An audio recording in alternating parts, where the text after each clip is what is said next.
right, and here we are on day 4 of the Customer Service Week celebration, which has been going on for 36 years. However, it hasn't had Shep Hyken and Jim Rimbach bringing you your morning jolt. Yes. And if you, after listening to us, still need a cup of coffee, well, go get a cup of coffee. We don't care. But we want to start your engines. We want to start your brain thinking about Customer Service Week. Most definitely. And so we hope, well, I'm not going to say we're going to be here for the next 36 years, Shep, but however, I'm planning on it. We definitely want to make sure that these stories, these learnings, and these opportunities for us to carry on a CX celebration all year long is something that we can all leverage. And so with day 4, we also have the PACE Association's virtual conference, and you also can see day 1, 2, and 3 of our broadcast and those morning jolts at customerserviceweekly.org, and today's episode of the Customer Service Weekly podcast, which is going to feature Brett Frazier, who is the Vice President of Sunbasket. And today, we're going to talk about something that I think is so important for really the global economy, and not just economy, but society. And we just want to talk a little bit about inclusion and something that I refer to as difference management. So when you start talking about inclusion, Shep, give us your perspective. Well, the first thing you think about in inclusion is, especially with all that's been going on in the world today, and that inclusion is looking past somebody, race, religion, ethnicity, gender, et cetera, just saying that all of that doesn't matter. It all matters. That's not the right thing to say. But the point is, nobody is excluded. Everybody's included.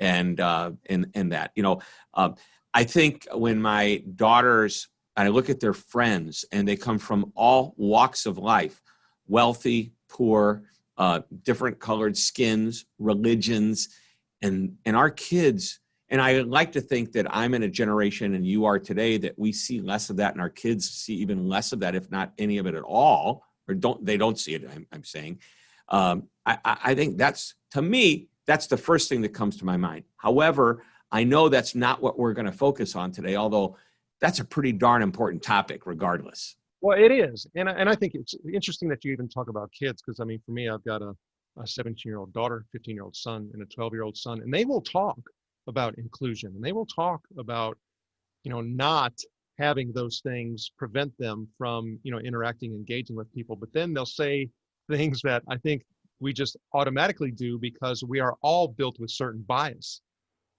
Anytime somebody looks different than us, we automatically, because of just the way that we were born as creatures, have a little bit of defense.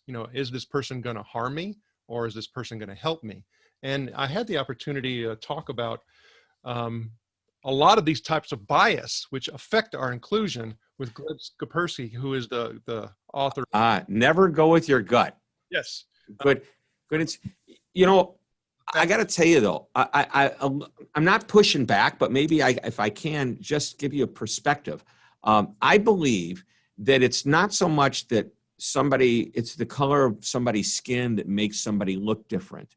I believe it's a bigger picture than that. It's how they act.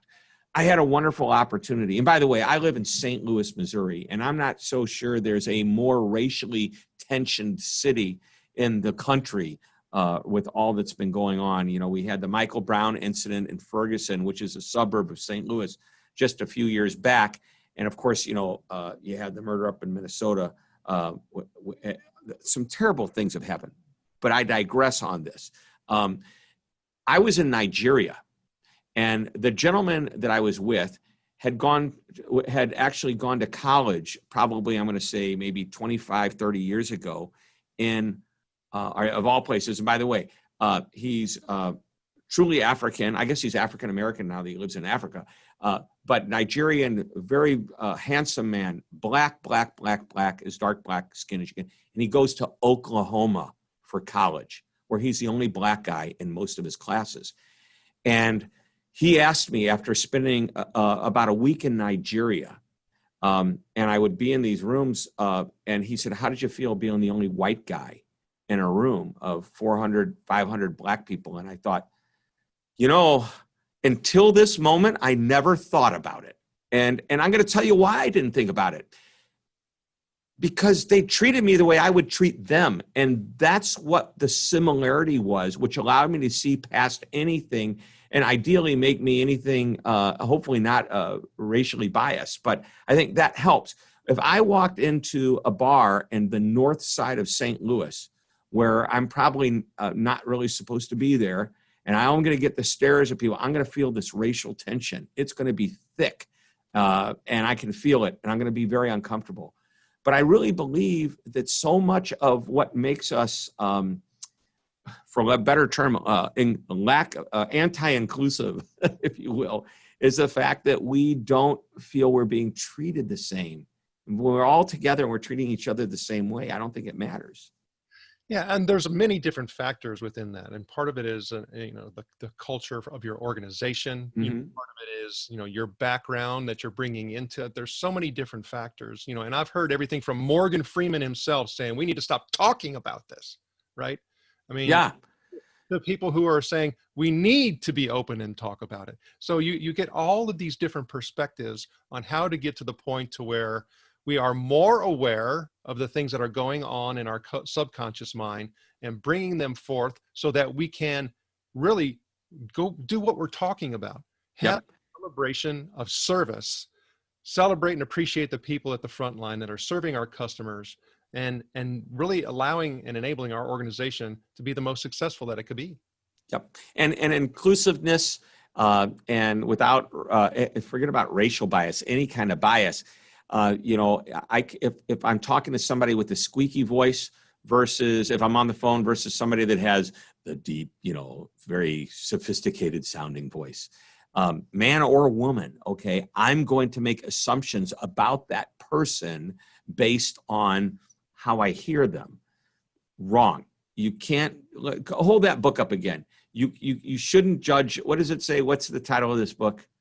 Never Go With Your Gut, which basically says you can't judge the book by its cover, okay? You can't judge the person by the way they sound, by the way they look.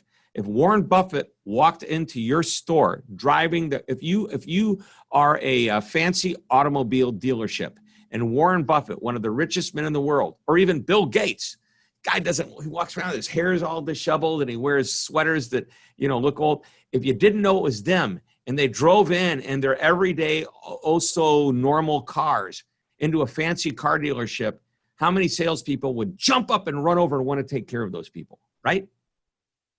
So I guess we're getting off the topic of but so let's spend a minute on what you really wanted to talk about.